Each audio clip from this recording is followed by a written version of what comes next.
New year, same extra value meals at McDonald's. So now get 2 snack wraps, plus fries, and a medium soft drink for just $8. For limited time only. Prices and participation may vary. Prices may be higher in Hawaii, Alaska, and California, and for delivery.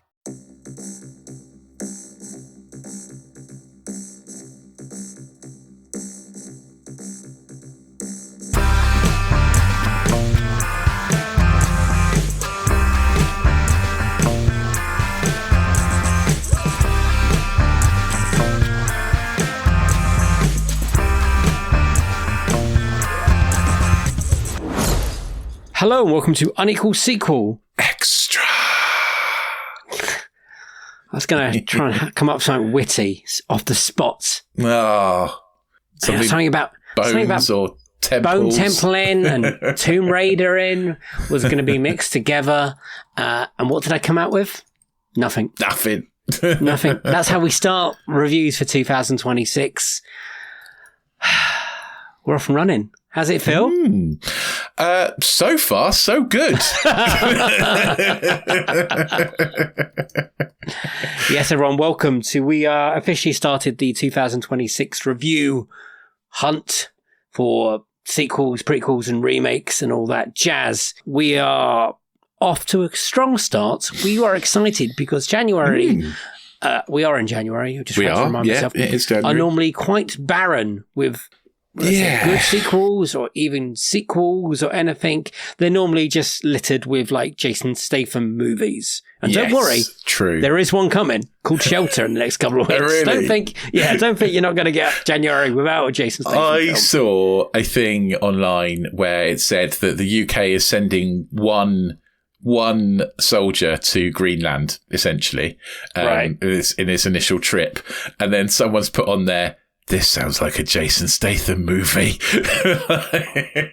If that one guy is Jason Statham, then we're all right. Greenland's going to be fine. He will kick all their asses. And I'd watch that movie. Yeah I really would. Jason Statham defends Greenland from invasion. Yeah, it's weird that they've just released the sequel to Greenland as well. Because it's a safe space in that the Gerard Butler films. This whole Trump thing is just elaborate marketing for that movie.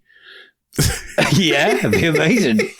Well, he's friends with Jeff Bezos, and it's an Amazon movie, I think. So maybe it is. Absolutely, hadn't thought of it, Rich. This is why people come to this podcast for stuff like that. Shall we get on with today's? Yeah, let's review? do it. We are reviewing 2026, 28 years later, The Bone Temple. Yeah. Directed by Nia DaCosta. This is the sequel to last year's, so that's a quick turnaround. 28 years later. I think shot straight on from it. I feel like they were shot at the same time. Oh, yeah. I think you're probably right. I reckon there's some overlapping there. Because if you've got the Bone Temple built, you might as well use the Bone Temple. I can't imagine they kept it up for a long time for some reason, because it's quite a thing to have in the countryside of people just walking through it and that being just thousands of skulls toppled on each other. It's quite the sight. If I was me and I was the if you were you are you. Sorry, if I was had anything to do with that district where that was, I'd keep them up. I think it was in Cumbria somewhere, wasn't it? Yeah, keep that. People come and visit. Yeah. Just like the Hobbiton holes in New Zealand and stuff. People will come visit that stuff because movie geeks. Yeah. We pay money for that kind of shit. We do. Anyway, so this is the sequel to 28 Years Later, and we kind of got promised this when that was being released. They were like, if that does really well, then guess what? You get 2 more. And everyone's like, holy shit, that's good news. I can't wait for that. Rich, do you want to do a synopsis? And maybe, this is also, there will be spoilers. Oh, yeah. The whole film is a spoiler. It's literally spoilers. I was watching it going, I got told off for spoilers just by saying I liked it. Yeah, I know you did. In our little group chat thing that we're in with other movie podcasters, I got a spoiler warning just for saying I liked the movie. Well, that is also a spoiler to how this episode's going to Yeah, end. true. So we're on to a good one. So there will be spoilers. Hopefully Rich does minor ones and then we can really jump into the big ones. I'll try. But I think you should talk where the first one left off and maybe we can go from there. Yeah. So the first movie left off with Spike, our young protagonist, being saved from a group of zombies by multiple people dressed as Jimmy Savile. Mm-hmm. And in a kind of Power Rangers-y kind of way. Mm-hmm. They were very adept at dispatching the zombies. This movie starts pretty much straight after that. Spike is inducted into the gang of Jimmies. They're called Jimmies. I don't think that's going to be too much of a spoiler. No, that's good. In a horrifically violent way. They are a horrifically violent gang. Think kind of Clockwork Orange type of gang here. And yeah, it's sort of how he learns about them and what they're doing and why they're doing it. They eventually encounter Dr. Kelson. I don't think that's a spoiler. He's in the trailer. Mm-hmm. And things happen that I can't say because that would be a spoiler. Very good. Very good. I'm trying my best not to spoil anything, but I feel like I've said nothing. No, but also you said everything. Okay, good. All right then.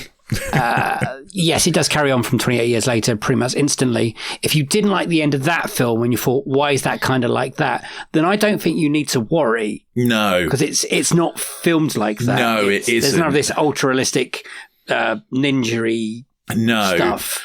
And I would say that last bit of the movie is Spike's slightly delirious mind. I'm with you now. Yeah, imagining it rather than that actually happening in that way. Although the Jimmy gang are very good at dispatching zombies to the point where zombies are no longer scary. Like it's not the zombies who are scary. We've got to the point with these movies that I love about zombie movies where the zombies are no longer the threat. The people are the threat. It's barely a zombie movie. Yeah. It's that, and that's the sweet spot for me. I love it when the people become the problem again. Yeah, I always like the problem people in this film because everyone kind of forgot about Eccleston in the first film. Yes, it's so long ago. If you haven't seen 28 Years Later, then I don't think you get anything from this movie. I feel like you need to watch that first one. I think you definitely do. Yeah. Considering the ending of this movie, you definitely do. Oh, I meant even not that 28 Days Later. I meant years, the previous film. Oh, sorry. Yeah, you must. Yeah, watch 28 Years Later. But 100%. also watch. Don't just go straight to this one. Yeah. But also watch 28 Days Later because and watch 28 Weeks Later because it isn't as bad as people say. It's okay. Yeah, there's fun to be had, and it's got an incredible cast, and it has an incredible beginning. And this is the film is not directed by Danny Boyle. It is directed by Nia DaCosta. She does bring a different flavour to it, which I really liked. She does. It is still written by Alex Garland, though. Yeah, but it's less chaotic. Filming ways, it feels less chaotic. It feels less rushed in a way. There are certain characters that you might thought might come over from that last film. There's no Aaron Taylor Johnson. Nope. That I was like, okay, maybe in the future there's things on the board still might happen in that third film, which by the way I'm very much looking forward to now. It still feels very much a 28 days, weeks, years later film though. It doesn't. Changing the director has not changed the feeling of the film for me. It might have improved it. Maybe. Might have done. Maybe. What do you think, Rich? I think this is my favourite in this franchise since the first one. I think I might have seen my favourite sequel of the year already. I did think we might have peaked a little bit early on this one. I think it's possibly better than every sequel I watched last year. I've really enjoyed it. I had a great experience in the cinema I went to. Oh, yes, that's like your experience. I really loved the movie. I went to the Everyman Cinema in Leeds. I was in Leeds for work and I had an evening where I didn't have anything to do. And I was like, I could go and see, 28 Years Later, Bone Temple is out now, today. And so I booked the first screening. I went at 6:00 in the the evening/afternoon to the Everyman in Leeds. I got a cocktail delivered to my seat. It was amazing. I sat on a nice little sofa with a little table. They delivered a cocktail to my seat and some popcorn, and I thoroughly enjoyed it. It was a great cinema. I don't think this film was a cocktail movie. Mate, I was, I was like, sod this, I'm treating myself. Well, I'm glad, and I'm glad you had a wonderful time. And I did have a really good time. Like, aren't nice cinemas nice? I don't really drink these days. Like, I have not had a drink for a long time, so having one cocktail, I was like, woo! It's party time. Well, that's good. I'm with you. I loved this movie. I really liked it. I did really like it. But when the end credits hit and that music's hitting, I was like, God, I really enjoyed that. Jack O'Connell is incredible in this movie as Jimmy Crystal, and so is Ralph Fiennes. Incredible. There's a bit when they're having a conversation and they're going toe to toe with each other, and they're not doing anything special. It's just the little mannerisms and the way they're doing it. It's just so good. Alfie Williams is again great as Spike, the kids. You're fearing for his life the whole thing. You think, definitely. He just get away. He is almost less of the main character in this one, I would say. Oh, definitely. Yeah. Like, he still is your protagonist, but like, it's really about Jack O'Connell as Sir Jimmy Crystal. And his goons. We never mentioned the Jimmy Savile thing. They're all called Jimmy, but there's no, apart from the way they're all dressed. called Jimmy, and they all wear blonde wigs, but they don't actually mention Jimmy Savile at all. Have you seen these people in America dressing up as the Jimmies? No, I have not. Oh dear. Do they know where that comes from? I don't think so. But I don't think you need to know. Then they're all called Jimmy, aren't they? All the Jimmies are called Jimmy. So there's Jack O'Connell, Sir Jimmy Crystal. Then you've got, I looked these up. So you've got I can see them right now. Jimmy Shite, which is one of them. Jimmy Jones, Jimmy, Jimmy Fox, Jimmy Snake. You've got Jimmy Ink, who's Erin Kellyman, who is also very good. Very good. And then you've got Jemima. Yeah. So basically, the Sir Jimmy Crystal is the kid from the beginning of the first film who hides in the when they're watching Teletubbies, and then there's a whole thing with the church and stuff. He is hearing voices. Yep. Yeah, he is completely mentally unwell. Yeah, and he's, like Rich said, they are above and beyond the zombies. The zombies are still there, and you do still find out some extra bits and bobs, which is really interesting. We even touched on the other storyline. We probably need to go to spoilery-ness, don't we? For the other storyline, yeah. I was listening to the Empire storyline. They kind of revealed a bit of that, and I was like, I kind of want to stay away from that, what Rafe is up to with the other, bit until spoilers. I just wanted to say that it's exceeded my expectations of what I thought this film was going to be. Do you know what? In a good way. Me too. And I enjoyed the last one. You really enjoyed the last one. I really enjoyed the last one, and I really, really enjoyed this one. I think this one's better than the last one. It's a really solid film. Like, the music's great, the action. There is the music's really good. Really good. The height of violence, which you think, when we're talking about zombie films, is normally quite graphic in these movies. There is stuff that goes on in this one that it was almost too much. I would say some people would deem unnecessary and a little too far.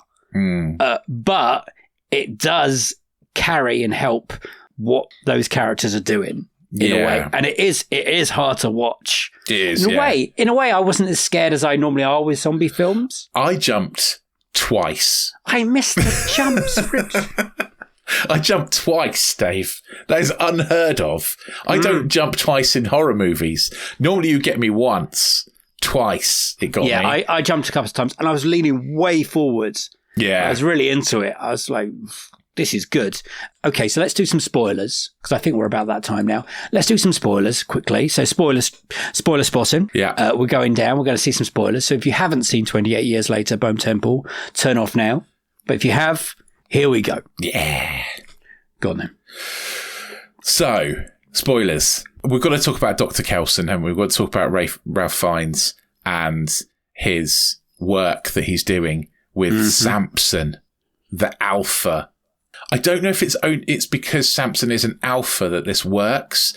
Like, he's got a modicum more intelligence than the others, so maybe he's got some sort of natural immunity. But essentially, Kelson discovers that by giving Samson morphine, well, he's been pumping him with it for a while. That Samson becomes tameable essentially, and they can sit and have a conversation. But what ends up happening is that Kelson starts to experiment with the combinations of things. We don't really know what they are, but morphine being the main ingredient. But his revelation that essentially there's a psychological component to rage, and then to start to treat the psychological component with, I'm guessing, mental health drugs, essentially, anti-schizophrenia medication. Samson starts to become human. He talks. He begins to shake off the rage virus, and it's quite gripping, I think. It sounds, well, there you're describing it. Sounds cheesy. It does, but it's not. It's not. It's really not. It's done really, really well. And Samson starts to regain some memories of his life before. It is kind of, I think it's an exceptional bit of filmmaking, because it could be really cheesy. If it was done badly, it could have been terrible, but at no point was it cheesy at all. It's intriguing. I was really into it. Essentially, the heartbreaking bit of this movie is that, again, we've said spoilers, but Kelson dies. Yeah, he doesn't make it out. And you don't know what's going to happen. Like, obviously, is his cure going to die with him? Like, is this never going to get cured now because Kelson dies with it? Are his records going to get found by someone? What's going to happen? What's going to happen to Samson? Is he going to shift back into the rage virus? Is it going to take over him again? Like, you just don't know. This is what I'm saying. There's lots of chess pieces now on the board. There's lots of things in play. Because Aaron Taylor-Johnson's, that community's still out there. Yeah. We've still got the Spike and Jimmy Inc. running. You've still got Samson and that happening. We've got the bit at the end, what we'll get to ending. That's now in play. That third film is... I can't wait, mate. I cannot wait. This is setting itself up to be such a good trilogy of movies. Yes. Like, I absolutely agree with you. If they nail this third one, oh my God. It's a big one. It could be incredible. There's a scene where Jimmy is talking to Ian. That's what I'm going to call him. It's his name. He's called Ian. Because Jimmy wants to know if he's the devil, because they're looking, and he threatened him to lie to the other fingers that you have to pretend to be this. So Kelso, that's what he calls his gang. Jimmy doesn't call them he does sort of call them the Jimmies, but he calls them his fingers, doesn't he? Yeah, they're very much a cult thing. Yeah. So Kelso puts this on this almost like show to try and pretend that it is. So Iron Maiden, it is amazingly, like, Ray Fiennes in this film is great. Also looks great, by the way. Yeah. But there's fire and music, and it's shot beautifully. And so essentially, part of Jimmy's psychosis, so Jimmy Crystal, Jack O'Connell's Jimmy, his psychosis is that he believes he's the son of the devil. Because obviously, when he was a child, he witnessed his father turn to succumb to the rage virus and kill everyone. He believes his father is the devil. His father was a minister, so it all happened in a church. It's all very linked, and that has added to his psychosis. So when he sees Ralph Fiennes' character in the Bone Temple, essentially like building this temple of bones, red-skinned because of the iodine, he believes that he's the devil, and he believes that Ralph Fiennes is his dad. So initially, that's what he thinks. Yeah, he's hoping. Yeah. Turns out, but when they start to talk, I think he realises that he's not, but he wants to use that to his advantage to make his gang respect him more, essentially. And he threatens him. Yeah, he basically threatens Ralph Fiennes. And then it's all going to plan, essentially. Like, Ralph Fiennes puts on this incredible show that Dave has described, fools the gang into thinking that he is the devil. They're all fully on board. But then just at the last moment, he realizes that Spike is one of the gang, and he clearly doesn't want Spike to continue. Basically, what Jack O'Connell's character is doing is trying to justify to the gang carrying on their murderous rampage, essentially. Yeah, their violence and their horribleness. And obviously Kelson doesn't want Spike to be part of that. So he then changes his tack. It's great. This episode is brought to you by FX's The Beauty Official Podcast. Join host Evan Ross Katz on the official podcast for FX's hottest new series, The Beauty, taking you behind the scenes with its amazing stars as they discuss the show's most jaw-dropping moments. Featuring Evan Peters, Anthony Ramos, Jeremy Pope, Ashton Kutcher, Rebecca Hall, Bella Hadid, Meghan Trainor, Isabella Rossellini, Jessica Alexander, and Ari Grainer. Search FX's The Beauty wherever you listen to podcasts. Does it ever feel like you're a marketing professional just speaking into the void? But with LinkedIn ads, you can know you're reaching the right decision makers, a network of 130 million of them, in fact. You can even target buyers by job title, industry, company, seniority, skills, and did I say job title? See how you can avoid the void and reach the right buyers with LinkedIn ads. Spend $250 on your first campaign and get a free $250 credit for the next one. Get started at linkedin.com/campaign. Terms and conditions apply. They always tell you there's a catch, a compromise, an asterisk. Terms apply. See store for details. May be less than advertised. May vary by mood. Probably. Sprite Zero Sugar? It's different.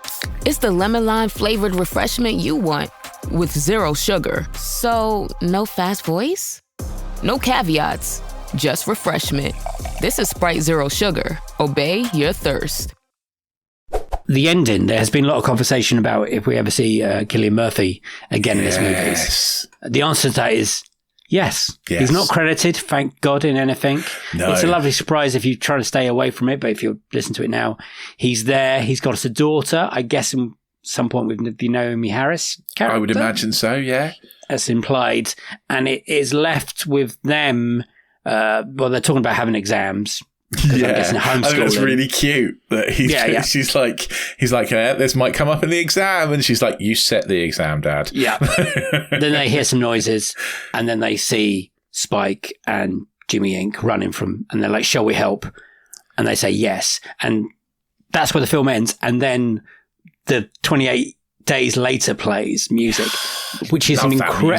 You forget how good that piece of score is, and it gives you almost great kind of tingles. So yeah, we are going for a third one in this trilogy. I'm so excited for it. I really am. I cannot get across how much I like. With 2025, which was a very average year for sequels, I know I did enjoy 28 Years Later. But I really enjoyed this. I really got into this. I'm so excited for the next one. And I'm so glad you did, because if you'd have hated it, I don't know what I would have done. Because sometimes with the 28 years, like, it's more about the scares. And this, I just found it really engaging. For me, it's never been about the scares. It's always about the people. Because I'm a scaredy cat. Yeah. Oh, it's always been about the people, but it's also been horrible scares in there. Oh, yeah. No, I'm not saying there aren't there, but for me, the movies are always about the people, and it's all about the strong characters, and they could be in anything. You know, it doesn't have to be the zombies. That's almost an aside. And so for me, this is when it gets really, really interesting, when it is really about the people, and the zombies really are secondary to that. Yeah. The threat in this movie is the people, not the zombies. So where's that threat going to be in that next film? Because I don't know, and that's what I'm excited about. Good. Okay, let's do Rotten Tomatoes, and let's just remind ourselves with the last one, and then we'll move on to this one. This better be high up. So 28 years later, I know we only covered it last year, but things change. Mm-hmm. So what did you think? What do you think now that sits at on Rotten Tomatoes? I know there's some people that really didn't like it because of the ending. And also because it felt a bit fragmented into potentially two different movies. But I still think it deserves to be quite high. I'm going to say 83. 88 for critics. Good. That's exactly where it deserves to be. Audience. 85 for audience? 63. No, that's terrible. I think that ending really... Yeah, I think that's the problem, is people can't get that out of their heads. And if they were only just slightly better... Yes. The people, I mean, not the movie. Not the movie. So we move on to The Bone Temple, which has got 241 reviews currently. So it's only been out for a week. Just over a week now, week and a bit. I don't see how anyone could give this less than 3 stars. I just don't understand how anyone could possibly watch this movie and be like, that is not a 3-star movie. So it should be 100% on Rotten Tomatoes. But I'm going to say... because there are crazy people out there, I'm going to say 92. 93. Oh, okay. And I also got to say, it's only an hour and 50 minutes, which plays beautifully. Very nice. It doesn't hang around at all. Like, very nicely. It's so nicely made. Like, Nia DaCosta has done such a good job with this movie. Yes. She really has. Like, I don't know if she's making the next one, but she absolutely deserves to. Apparently Danny Boyle's going to do the last one. Why am I disappointed about that? I shouldn't be disappointed about that, but she did such a good job. Like, it's annoying. Maybe because they knew she'd be so good with the human elements of that movie that they needed. Yeah, Danny Boyle himself thought, that's not what I do. Even though, Trainspotting or whatever, his human characters are great. And I don't know many of her movies. I know she did the Candyman remake and the Marvels, which I actually liked the Marvels. I know a lot of people didn't, but I did. Yeah, we're very positive on that film. And I think that you can sort of see some of that human element in there. I think she does such a good job. She does a great job. Audience now, though.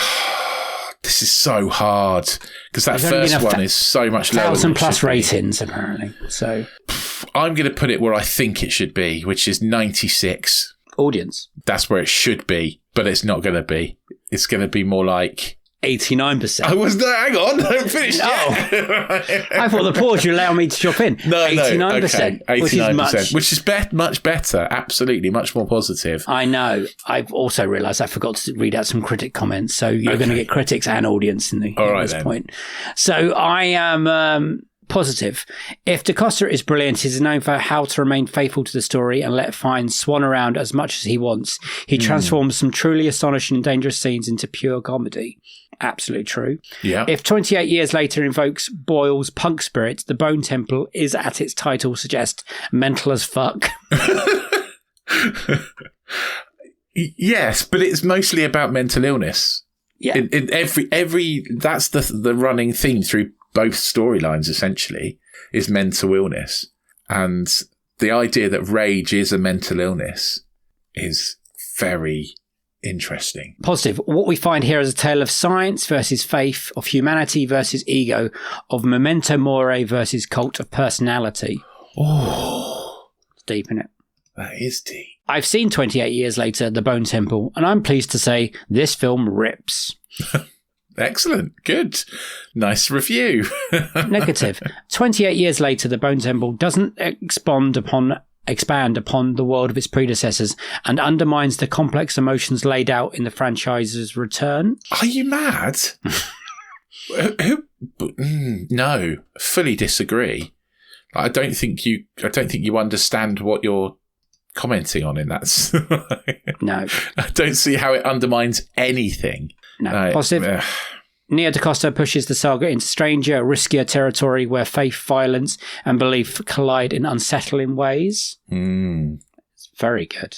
Yeah, it's very good. I just want to see if there's any more like negative ones. They're all very positive, to be honest. All these ones. 2.5 out of 5. Despite all the physical and ideological provocation, I found these movies to be simplistic and a little silly. I think that says more about you as a person than it does the movie. Yeah. The audience, 4 out of 5. Oh, I love this one. Weirdest zombie movie. It's great. I like that it's a weird zombie movie, though. You know, we've had how many million episodes of The Walking Dead? You know, zombie movies are done to death and then reanimated and then done to death again. Yeah. It's nice that we get something a bit weird. You know? 5 stars. Have not stopped thinking about this film. Phenomenal performances, brutal scenes, and humour in parts. Bring on part 3. I'm tempted to go and watch it again.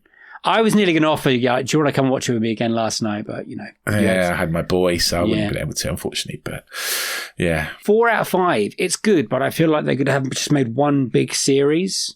Okay. What? Yeah, it would have worked as a TV series, but it would have worked as a movie. TV series, but it still works as a movie. 1 out of 5. Was confused the whole movie. That sounds like someone who hasn't watched any of the other movies and has come into the 4th in the sequence in the series. Don't understand how people comment on this. Half a star. Total and complete garbage. Have you even watched it? Yeah. I don't think you know. Yeah. Anyway. 5 stars. Absolutely effing brilliant from beginning to end. Best one yet. I don't know if it's as good as the first one, would be my say. It's good. It's really, really good, but I don't know if it hit me quite as hard as 28 Days Later. Well, yeah. 5 stars. I struggled for the first half of the movie, but once all the characters reached the Bone Temple, I started understanding the theme. This ended up being better than the previous sequel. Ralph Fiennes kills it in the climax. I think that's a really good review, actually. I did think a little bit at the start, oh, where is this going? I did find myself, my brain going, oh, I'm not sure I can watch 2 hours of this gang being horrific, and luckily it doesn't do that, or skillfully it doesn't do that. Skillfully, because it counterbalances with whatever Ralph Fiennes is doing. Yeah. But also what it does with when Ralph Fiennes is it shows they're all children, Yes. Like they're all kids, basically. They don't...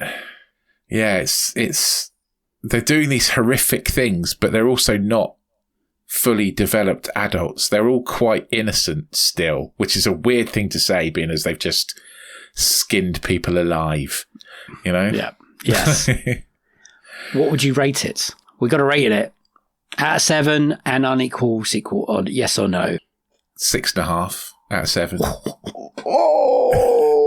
Lay down, everybody. It's so close. It's so close to being a full. Lay it down. What did you give the last one? A 6, wasn't it? 6, yeah.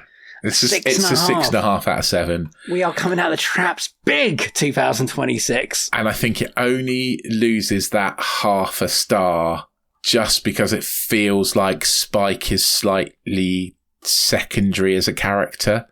Like right. he is the main character, but he doesn't really have that much to do. And and that is a tiny slither of a complaint because I don't know if you could have changed it anyway. But anyway, yeah, 6.5. It's a 6.5 out of 7 for me. Unequal in a positive manner. I guess, but only very slightly. Yeah. Very slightly. You can say an equal sequel if you want, but... No, I think it is unequal because it is. I would say it's better than the last one, but it's a slither. I would rewatch this one more. I find that I thought that other one with all the running and it's more unsettling. It's more unsettling for me though. Yeah, true. That kind of tension. Yeah, is for some reason I can deal with what happens in the Bone Temple. As horrific it is, more pleasant to watch. Don't know why I'm fucked up. It may be, but I would give this 6 out of 7. Okay, which is an improvement on the 5. That's good. Yeah. I sat at the end of that movie and I was like, yeah, okay, this is not a good franchise. It wouldn't be something I would say this is a Dave movie. No. So for you to give it 6 out of 7, I think that's really good. Yeah. And again, like you said, have we watched the best sequel of the year in our first? I think I have. It's quite scary. It's quite scary. I don't know when they're going to release this next film. No. I don't think they filmed it. Okay. As far as I'm aware, it's not like I guess it depends how much money this one makes. We haven't talked money yet, have we? We can't talk about it because it's only been out for like a week. It's made 31 million worldwide at the moment. Okay. It's not loads. It's probably a 50, 60 million budget, I would say. And the last one made, I've got to go down the list, fairly long. 28 years later, made 151 overall. Okay. So if it makes that, then it'll be all right, I reckon. It'll be all right. Yeah. Yeah. I can't imagine budget was huge because everything was left over from the first film. Yeah, kind of true. Thing. That's a good point. Yeah. I don't know. But I'm really excited to see what comes next. Really excited. And I didn't think I would have been. I like these films, but they're, really excited. They've set it up very nicely. And like you said, what a trilogy this could be. Yeah. By the time this ends. And, I really, if you're still listening and you haven't seen it, and with all the things we've spoiled, it's still worth a watch. It's still worth watching.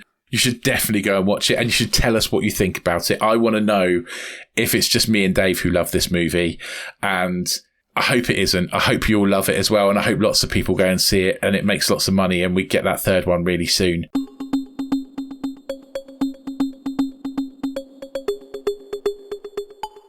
Yeah, tell us what you thought. Get on the social media. We are at Unequal Sequel on all those places. You can also leave comments if you listen on Spotify or on YouTube. Or if you don't do any of that stuff, you can send us an email. We're unequalsequel@hotmail.com. We will read out your comments at the end of month roundup, which is coming pretty soon. Because this next week. Nearly the end of January. This is insane. Crazy. So end of month roundup next week. So get your comments in quickly and we'll read them out. Love to hear what you think. Don't forget to hit the subscribe button. Don't forget to hit the auto download button so that we drop into your pod player of choice every single week. You don't even have to think about it. We are now the UK's biggest sequel-based podcast. It's official because Sequelizers has sadly ended. And I'm very sad about that. So if you've never listened to Sequelizers, I suggest you go back to probably the first episode of season 5 is when it gets really good. It's a bit like Fast and Furious. Yeah, go back to season 5 of Sequelizers and start re-listening to that. You'll need a long time because they're about 2.5 hours long, their episodes. But it's so good. Go back and listen to them. It's amazing. Anyway, sorry, I'll stop promoting other people's podcasts on our podcast. But if you like the podcast, please tell your friends. And if you really love us, join us on anotherslice.com/unequal sequel, where for just $2.99 a month, you can join our subscription service and hear us talk about Ultraviolet. Yay, a movie that should have got a sequel and didn't. And I wonder why that was. You'll have to pay your $2.99 to find out. But yeah, join us over there for Disenfranchised. Also Box Set Mentality and extra bits to all our interview episodes, the sequel sessions. Or soon to be the prequel sessions. Soon to be the prequel sessions for season 10. Yes, we are ramping up the planning for season 10. So that's going to be happening very soon. Exciting stuff. Thank you everyone for listening. Send in all your thoughts like Rich said. End of month of January is next week. So it's also been the quickest and longest month of the year. Yeah. 1, I can't wait for payday because it feels like I got paid 7 years ago. And 2, it was Christmas a minute ago. What's happened? I know. On to February then, Valentine's Day after that. Yeah. But anyway, we'll think about that when it comes to it. It's a goodbye from me, bye-bye, and a goodbye from him. Bye! See you on the next one. Sequel to this one. Have a great week. Bye-bye. Have you seen that Zootopia or Zootropolis is now the highest or second highest grossing animated movie ever, but the highest grossing animated sequel from Hollywood ever? Wow. 1.7 billion. Wow, that's so much money. That Fox and the Rabbit movie did. Wowzers. We didn't see that coming. No, did not see that coming. Crazy, isn't it? Mad.